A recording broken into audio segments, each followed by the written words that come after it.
Hello. This week we're talking about ways to help children to develop their speaking and writing skills through online learning, and how to use assessment for learning to make learners and their parents aware of their progress.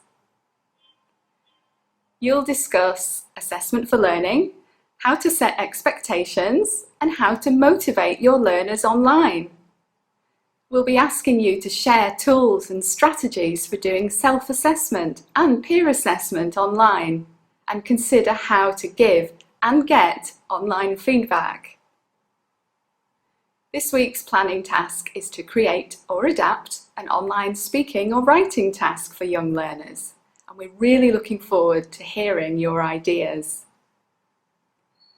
Let's start with assessment for learning.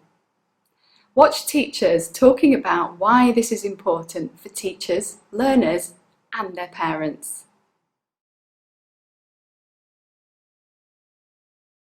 Oh yes, assessment is a very important part of a curriculum.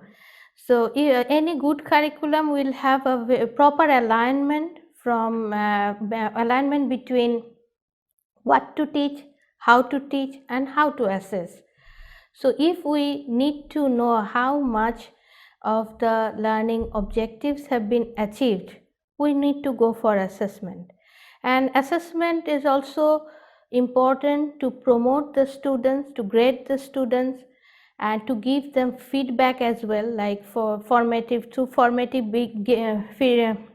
we give them feedback, so they receive feedback and they can improve themselves. And assessment also improves the teacher's teaching as well, because it is a kind of feedback to the teacher as well, that maybe this part was not clear to the students because most of them didn't understand, so I have to change my teaching strategy. Maybe I have to add something new, I have to add some more input as well.